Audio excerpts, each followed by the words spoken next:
Ethan Graves sat alone in his penthouse office, 29 floors above the sleepless noise of Manhattan. Glass walls framed the skyline like a trophy case, but he wasn't looking at the view. His eyes were fixed on his laptop screen specifically.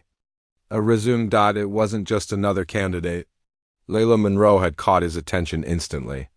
Not because of her degree, thousands of Ivy grads were disposable, but because of a cover letter that felt more like a confession than a pitch.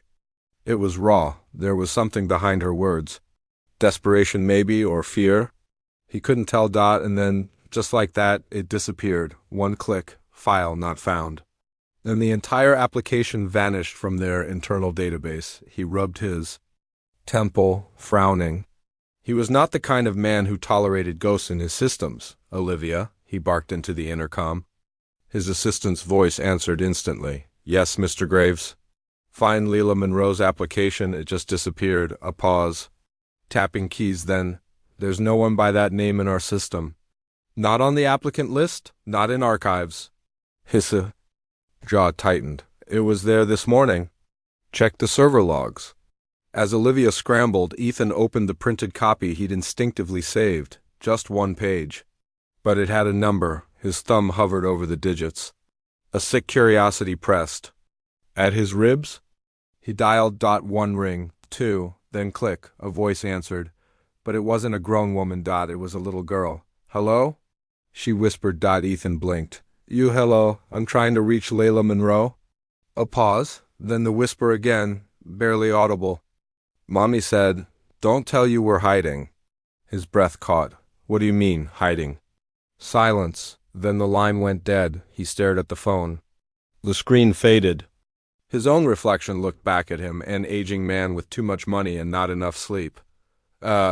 Whisper looped in his mind. Don't tell you we're hiding. Something was wrong. Deeply wrong, he called again. No answer. He texted. No response. Then he tried reverse lookup. The number was prepaid. Untraceable. Olivia returned with nothing. No server logs. No email trail. Like Layla Monroe had never existed, but Ethan remembered that letter. The closing line had burned itself into his memory. I don't want a job. I want a way out.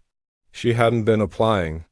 She had been reaching out, and somehow, now she was gone. He stood, walked to the floor-to-ceiling window, and stared down at the street below. Cars, ants, lights. He didn't know why this woman had shaken him.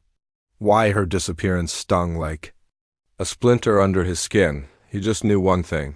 She was scared, and the child had confirmed it. Ethan Graves was not a kind man. But he wasn't cruel enough to ignore the voice of a terrified child. He tapped the phone again. One more call. This time, he got a voicemail, and in the background, faintly, a girl was crying. Ethan hadn't slept. He stared at the same resume for the fifth time that morning, printed and creased from where he'd gripped it too tightly. Layla Monroe. The name now felt heavier than it should have. There was nothing remarkable about the document, at least not on paper. Bachelor's in Communications from Rutgers. A few scattered admin jobs, freelance marketing work. A 1-year gap marked only by family leave. But it was the cover letter that gnawed at him. It had started with confidence, then veered into vulnerability. I'm used to being overlooked, she wrote. But if someone sees this, I need you to know, I don't just want this job. I need a new life. The phrasing didn't belong in a job application. It belonged in a cry for help. Ethan opened LinkedIn and searched her name again. Nothing. He switched tabs, pulling up the link he'd saved yesterday. Page not found, not deactivated, erased. He turned to Olivia. You sent that message to her references? Yes, 2 emails, and I left voicemails for both. No replies. What about the physical address on her resume? Olivia shook her head. Mail came back undeliverable. I double-checked. There's no apartment registered under her name anymore. Ethan leaned back, fingers steepled beneath his chin. He wasn't paranoid, not usually. But this was beginning to feel like something more than a withdrawn application. The child's whisper returned, uninvited. Mommy said, don't tell you we're hiding. He had money, power, entire data teams that worked on predictive algorithms. But none of them had prepared him for this, an applicant vanishing like smoke, and a child's voice anchoring itself in his subconscious. He returned to the resume again. Layla had listed one last freelance client, a startup based in Jersey City, he called. After 3 rings, a man picked up. "She did some work for us," the voice said cautiously. "Logos, website copy, that kind of thing." "Do you know where she is now?" "No, she disappeared a couple months ago. Never sent a final invoice. I figured, I don't know." "People vanish sometimes." Ethan's voice dropped. "Did she seem scared?" A pause, then, "Yeah, that's the word I'd use." Ethan hung up without another word. He wasn't sure why he cared so much. He'd fired people for less than emotional oversharing. But something in her letter, the tone, the edge of it, felt like someone on the verge of drowning. He opened her email, one last time. It was simple, direct. But there was a sentence he hadn't paid attention to before. "If I'm selected, please don't call before 8 p.m. That's when things are safe." He glanced at the time. 7:42 p.m. He didn't hesitate. He called. This time there was no whisper. Just static. A long silence, then a click, then a quiet, broken voicemail greeting. "You've reached Layla, if this is about the job." "Thank you, but I can't." Beep. Ethan didn't leave a message. He just listened again and again to that one line. "Thank you, but I can't." It was a goodbye, but to what? He closed his laptop and stood. For the first time in years, Ethan Graves felt helpless, and that terrified him. The next morning, the voicemail was gone. Ethan sat frozen at his desk, phone in hand, staring at the blank screen. No saved messages, no record of the call. The number was still in his recent history, but now when he dialed, it rang once, then disconnected. Every trace of her voice erased. He clenched his jaw. Someone had wiped it clean. He had spent 2 decades building an empire on control. Predictable systems. Efficient code. But this wasn't business. This was chaos disguised as a woman's resume now. The hollow echo of a child's voice. He called in a favor, 30 minutes later. Ethan sat across from Vincent Rhodes, a former NYPD detective who now did private work for the city's wealthiest men, the kind who preferred secrets buried. "I need a trace on a woman," Ethan said quietly. "Layla Monroe. She applied to my company." "But something's wrong." Vincent raised an eyebrow. "She steal something?" "No, she's missing. Maybe worse." Rhodes leaned forward. "You think she's in danger?" "I don't know," Ethan muttered. "But there's a child involved. I heard her." That was all Vincent needed. By evening, the pilot returned with something just a sliver of a trail. Layla had last used the phone number from a burner cell activated in rural Pennsylvania. It had pinged a tower near a highway motel 2 weeks ago. "Nothing since?" Ethan stared at the printout. "Motel?" "Pine Motel, off I-78. Not the kind of place you go for vacation." Ethan didn't wait for a driver. He took his own car, speeding through dark hills, chasing shadows across the state line. Rain spit across the windshield as he pulled into the gravel lot of the Pine Motel. It looked like a place where stories ended. He knocked on the front office door. An older woman answered, suspicious eyes peeking through a curtain of smoke. "Looking for someone," Ethan said. "Layla Monroe. She stayed here, with a child." The woman hesitated, then nodded. "Room 6. Checked in under Lisa M. Had a little girl. Quiet. Scared. Didn't stay long." "Did she say where she was going?" "Nope, but she left. Something. Cleaning lady found it. A busted laptop." Ethan's heart jumped. The woman disappeared into the back room and returned with an old, cracked MacBook wrapped in a thin grocery bag. Didn't have a charger. Didn't throw it out either. "Don't know why?" He took it, thanked her, and left. Back at his penthouse, he stared at the laptop like it might bite. He didn't know her, not really. And yet something deeper than logic pulled him further in. Guilt? Curiosity? Or was it the child's voice? The way she'd whispered like the walls were listening? That night, he couldn't sleep. When he finally drifted off. He dreamed of narrow motel hallways, a locked door, and a little girl sobbing softly behind it.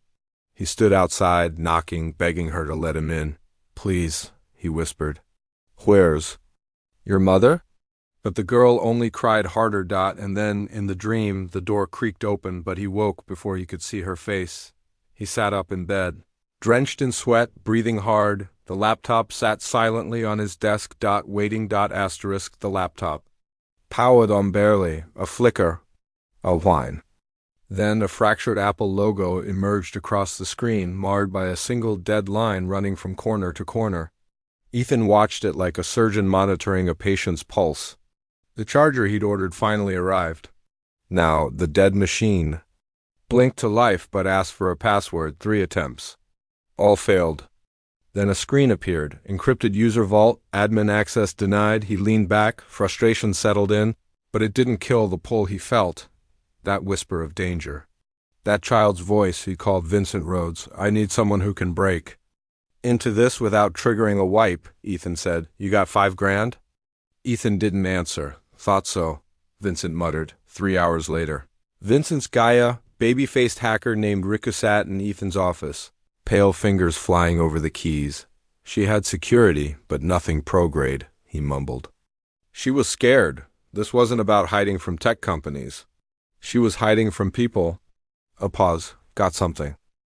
The screen blinked. 15 folders, all unnamed. One labeled Watchers. Riku clicked. A document opened. It was short. Barely a paragraph. If you're reading this, I'm probably gone. They know. They always know. I don't know how they find me. But they do. I thought I had more time. I was wrong. If you found this, protect her. Don't trust anyone. Ethan felt the air thicken. Another file audio this time. He clicked. At first, static, then a voice. Leila's? My name is Leila Monroe. If anything happens to me, it was Gavin Graves. The name stopped Ethan cold. He hadn't heard it in years. His half-brother, his ghost, Gavin, had vanished from public life after a string of scandals and political smear campaigns. Ethan hadn't spoken to him in over a decade, not since a final fight over money and ethics. Gavin always had a dark gleam in his eye. But this? Riku looked over, confused. That name means something?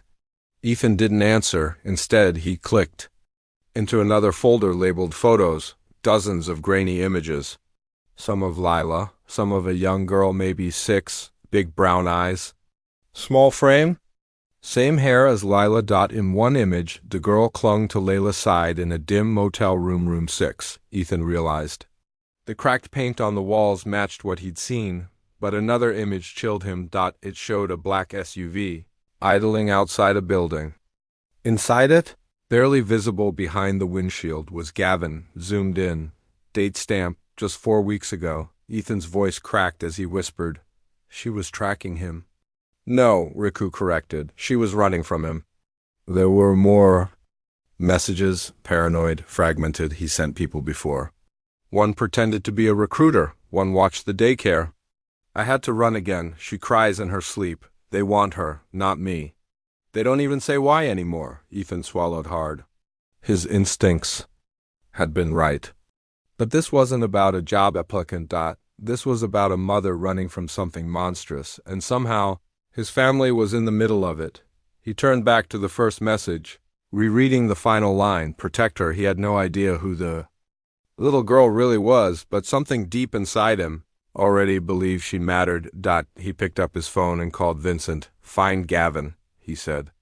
Now, the call with Vincent was short, but the silence afterwards stretched endlessly. Ethan stood at the window, staring at his own reflection, sharp suit, tired eyes, a jaw clenched too long. Below him, Manhattan pulsed with late night life, but the storm was no longer out there.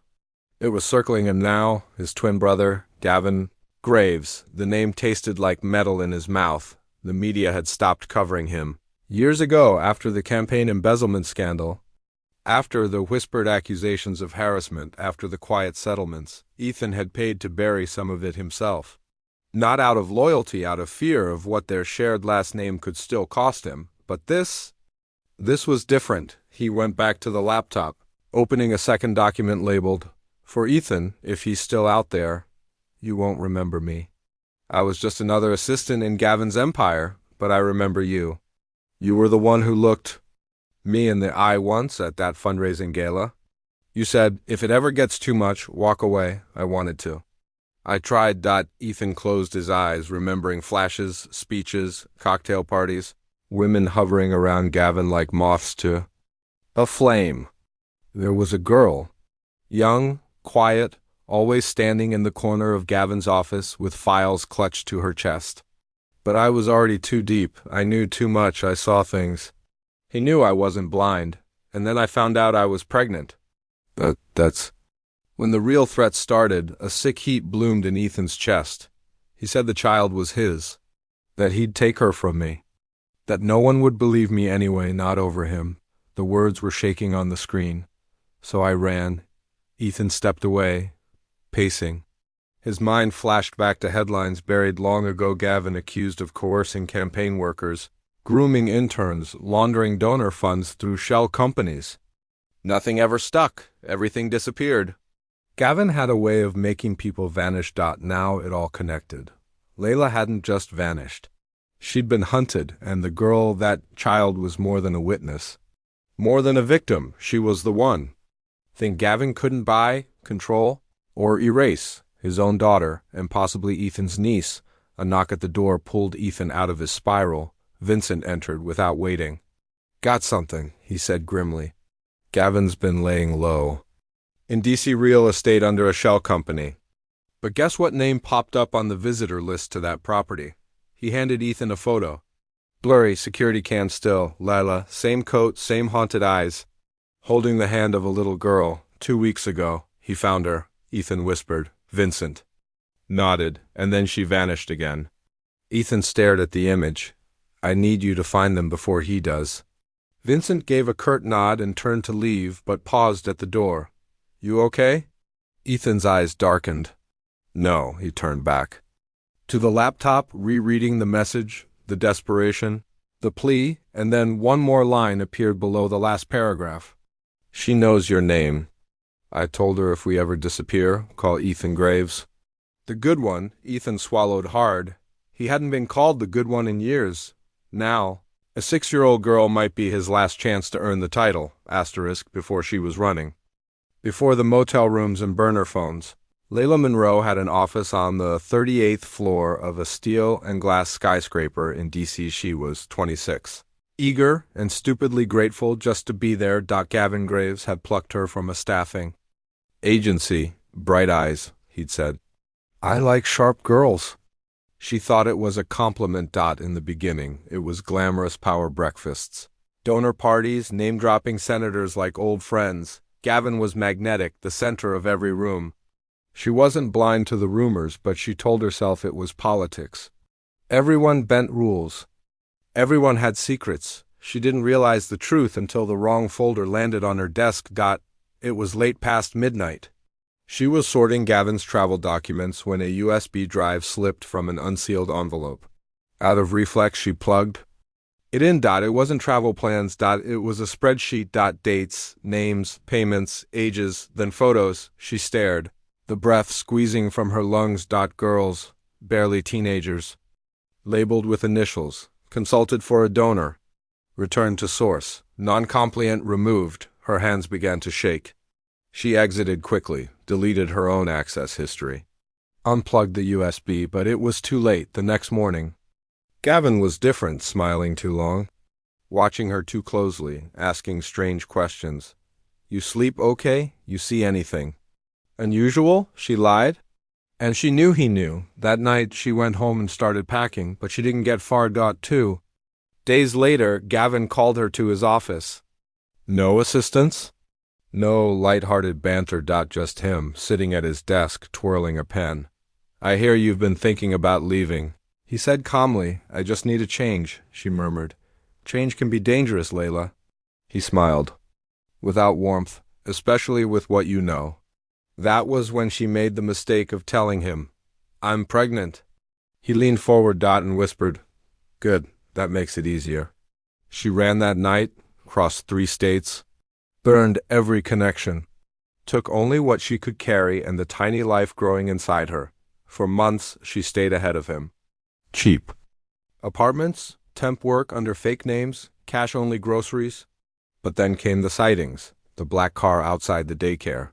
A man asking too many questions at her new job. She stopped answering her phone. She gave her daughter a new name every time they moved, but she never stopped looking over her shoulder. Back in the present, Ethan stared blankly at the monitor. The words from Layla's files blurred, but the message was clear. She hadn't just run. She had survived, barely, and now the girl Ethan heard on the phone, the whispered they were hiding, was the child born from all of this, a girl Gavin believed belonged to him. Ethan's niece, his gut twisted, he opened the security. Footage again, the blurry image of Layla and the girl. Layla's arm tight around her, eyes darting sideways. She looked like a prisoner pretending to be free. Everything she feared wasn't in the past, it was still hunting her. And now Ethan knew the question wasn't whether Gavin would find them, it was whether he already had. It was nearly 3 a.m. when Ethan's phone lit up, blocked number. He hesitated, then answered. Static hummed. Then a tiny voice broke through. Uncle Ethan? His heart stopped. She sounded scared, but calm, like she'd been coached. Like she knew this moment might come. It's me, Ethan said, his voice trembling. Are you okay? A pause. Then, Mommy said to call you if she didn't come back. His grip tightened on the phone. Where are you? A faint sniffle. In the basement of the big church with red windows in a town called Bellevue. She said I had to stay here, no matter what. Bellevue, Ethan repeated, already typing the name into his laptop. The girl whispered again. Mommy said you're the good one. The line went dead. No goodbye. Ethan stared at the screen. Bellevue was in Virginia. 4 hours away. If he broke every speed limit, he grabbed his keys, phone, and coat. No security, no driver. This wasn't business. This was blood. The night bled into morning as he drove, headlights carving tunnels through fog and rain. He didn't play music, didn't call Vincent. Every second was a countdown, every passing mile a prayer. Please be there. Please be safe. He pulled into Bellevue as the sun crept over the hills, gold and gray. It was a sleepy little town, 2 diners, a hardware store, and the church. St. Augustine's, just like she said, red windows, brick walls, bell tower long, cracked and silent. He parked and stepped out, heart hammering. A side entrance stood slightly ajar. He pushed it open and descended the stairs. The air was musty and cold. Dust swirled in the faint light. Then he saw her, a little girl, sitting on a folded blanket by a boiler, hugging a stuffed rabbit. Her hair was messy. Her shoes didn't match, but when she looked up, her eyes were Layla's, and something else. Something that gripped Ethan like a vice. She looked like him. Hi, she said softly. He knelt. Hey there, what's your name? I don't remember what Mommy says to tell people anymore, she whispered. Tears threatened to spill. He held them back. You hungry? She nodded. He took out a granola bar from his coat pocket left over from the drive. She devoured it silently. Then, as he reached for his phone to call Vincent, he noticed it, a red light glowing faintly through a vent in the corner of the basement. He stepped closer. It was a camera. A tiny hidden lens wired into the wall, watching them. He cursed it under his breath. Yanked it out. Whoever placed it there wasn't guessing. They knew exactly where Layla would go. Ethan scooped the girl into his arms. We're leaving, okay? She nodded against his chest. As he climbed the stairs. He didn't notice the second camera tucked behind the exit, sign silently transmitting their every move. Outside, the street was empty. But across from the church, a white SUV idled, engine low. Inside, a man lifted a phone to his ear. They found each other. He said a pause, then a voice replied, Don't let them leave town. The old wooden door groaned shut behind them, and Ethan bolted it from the inside. The air in the church basement was damp and still. Above them, stained glass filtered in fractured light. But down here, it felt like time had stopped. He placed the girl gently on the old folding chair, his pulse still pounding. The torn granola wrapper lay beside her on the floor. She watched him with wide, solemn eyes, too quiet for a child her age. Where's your mom? Ethan asked gently. The girl didn't answer right away. She glanced toward the far wall, where 2 empty sleeping bags lay in a corner, layered over thin gym mats. She left yesterday, she finally whispered. She said if she didn't come back, I should call you. Ethan knelt down in front of her, level with her gaze. Did she say where she was going? She didn't say words. Just kiss me here, the girl touched her forehead, and put this in my pocket. She reached into the front of her tiny jacket and pulled out a small folded piece of paper. It was crumpled, damp at the corners and stained with something dark. Ethan unfolded it slowly, a single line, written in rushed, uneven handwriting. If he finds me, don't let him take her. Below it, in smaller letters, smeared and faint, tell Ethan the password is Lucinda, he'll understand. Ethan felt the breath leave his lungs. Lucinda. It was their mother's name, his and Gavin's, dead nearly 15 years.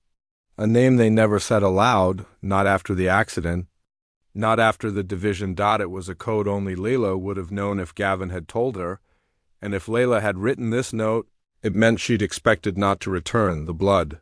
It looked fresh. Ethan's fingers trembled as he folded the note again. He forced himself not to react in front of the girl. Do you know anyone else who might know where your mom went? She shook her head. Mommy said no one could help, only you. He tried to smile, but his jaw was clenched too tightly. I'm here now. I'm not going anywhere. As she looked down, rocking slightly on her chair, Ethan turned and began checking the basement, looking for anything. Evidence, a phone, a bag, something Layla might have left. That's when he noticed the back door. Metal, rusted, locked from the outside. He turned the knob. Useless. He knelt and saw it. Clearly, scratches on the lower edge. Fresh, desperate. She had been locked out, or worse. Dragged out, Ethan stood, every nerve in his body now screaming. He called Vincent. Trace Layla Monroe. Last known location Bellevue, St. Augustine's Church. She may be hurt. Vincent's voice was clipped. On it. Ethan turned back to the girl. We're leaving. But as he lifted her into his arms again, she whispered something that chilled him. Uncle Ethan. There was a man watching us. Mommy saw him last night. She got really scared. He paused mid-step. What did he look like? I don't know. But Mommy called him a ghost. Ethan's blood ran cold.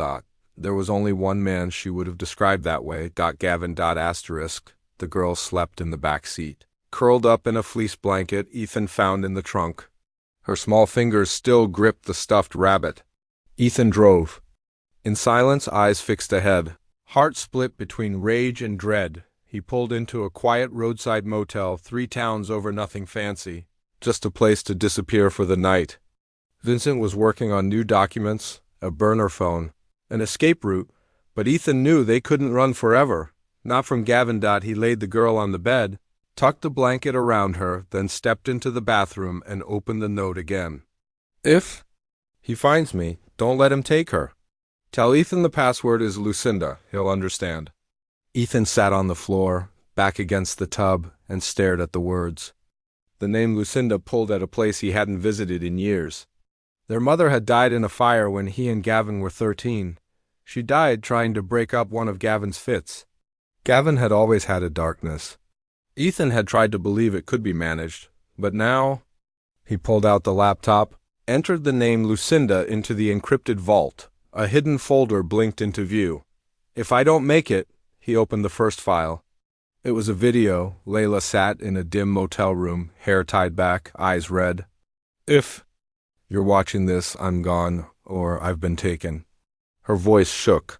She glanced over her shoulder before continuing. I thought I could outrun him, Gavin, but you can't outrun someone who owns shadows. I know what he's done. What he's still doing, I kept the files, the recordings, but it's not enough. He doesn't want to silence me anymore. He wants her. A beat. He told me once, in a whisper, that if I ever tried to run, he wouldn't kill me. He'd erase me like I never existed and no one would care. Her eyes welled. Except you, Ethan. I don't know if you remember me. But once, years ago, at that fundraiser, you saw me panicking in the hall. You walked by and just said, if it ever gets too loud, leave. No job is worth your soul. I never forgot that. She paused, wiped her face. She's your niece. Her name is Eva now, but it used to be something else. I keep changing it every time he gets close.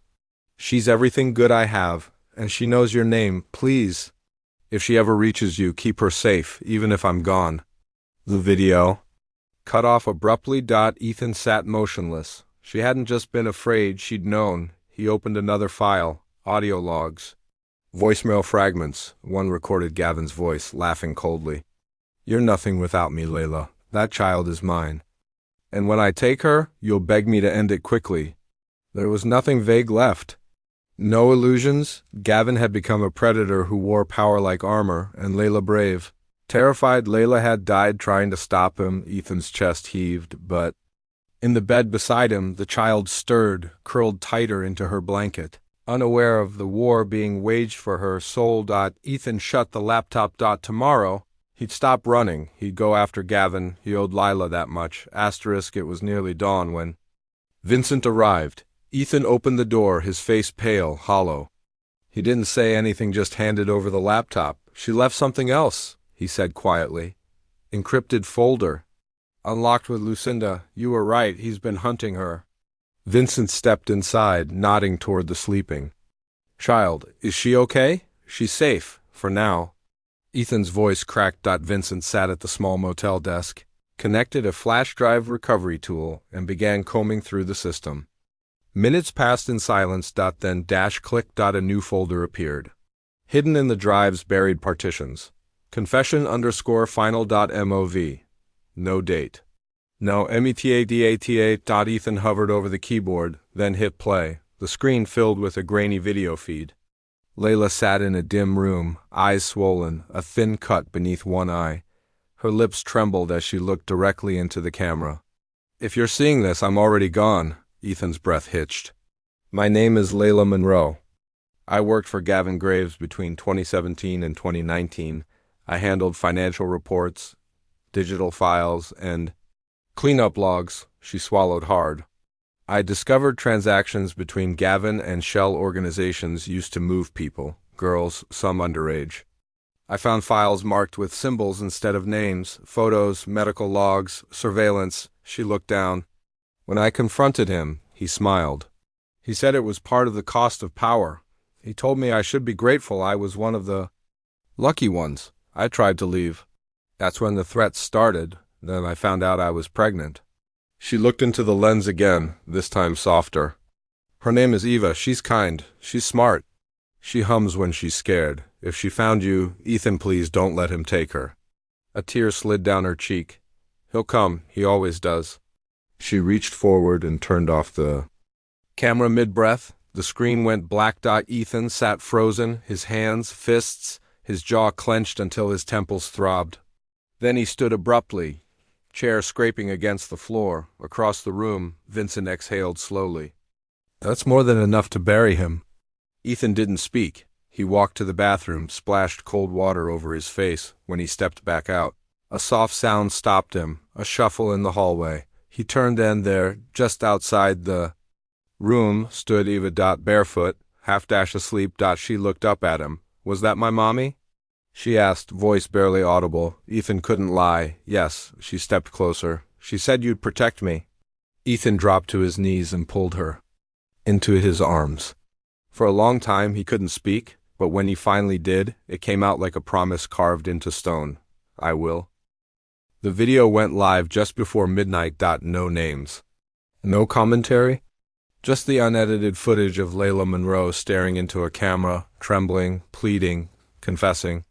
Ethan had uploaded it through a secure proxy server, then sent anonymous links to half a dozen investigative journalists and one DC-based nonprofit that specialized in exposing political corruption. Within hours, it spread like fire. By morning, it was front-page news. Former staffer accuses Gavin Graves of trafficking.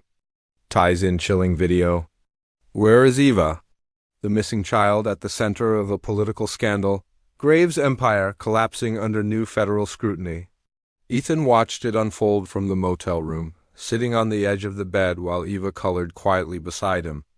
She didn't understand the news, but she kept glancing at the TV like something inside her recognized the danger. The FBI called Vincent directly. Within 24 hours, they had secured a warrant.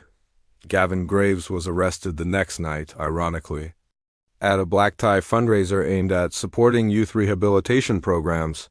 Cameras caught everything. Gavin, surrounded by aides, sipping champagne the moment the agents entered.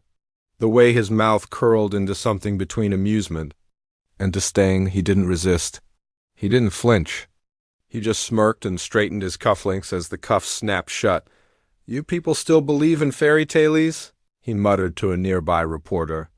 But the smirk faded when they mentioned Layla's name. That part didn't make the footage. Back at the motel, Ethan turned off the TV. He looked at Eva, now sleeping again, one arm draped over her rabbit.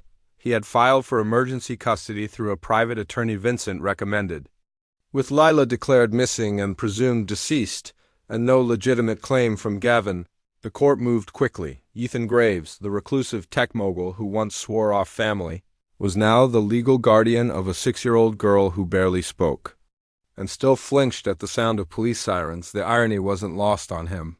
That night, as the motel walls groaned and the outside world roared with scandal, Ethan sat beside her and whispered into the dark, "I'm sorry I wasn't there sooner." He didn't expect an answer, but Eva, still half asleep, murmured back, "You're here now." It was both a blessing and a burden, because the truth had won, but the truth had cost everything. The courtroom was small, quiet, far removed from the chaos outside. Reporters had tried to gain entry, but the judge issued a privacy order, citing the minor's emotional condition and the ongoing federal investigation. Only a handful of people sat in the gallery. Ethan, his attorney, a child welfare representative, and 2 government observers from the FBI. Eva sat beside Ethan, wearing a sky-blue dress with a tiny daisy stitched into the collar. She held her stuffed rabbit close, its ears worn thin from months of clutching. Her feet barely reached the floor. The judge, a woman in her 60s with silver hair and tired eyes, reviewed the file slowly. Her gaze moved from the papers to Eva, then to Ethan. "Mr. Graves," she said carefully, "you're requesting full legal custody of the child, with the understanding that the biological mother is presumed deceased and the biological father, Gavin Graves, is facing federal charges for crimes involving the trafficking of minors." "Yes, Your Honor," Ethan said, voice steady but quiet. "I'm the only family she has left, and I intend to protect her." The judge nodded, then turned her attention to Eva. Her voice softened. "Eva," she said gently, "do you understand why you're here today?" Eva nodded, gripping the rabbit tighter. "Do you know who Ethan is?" She glanced up at him, then back to the judge. "He's my uncle. Do you feel safe with him?" A pause. The room held its breath. Then Eva nodded again. But instead of stopping there, she added something softly, so softly the judge leaned in. "He cries when he thinks I'm asleep." The judge blinked. Eva continued, her voice a whisper.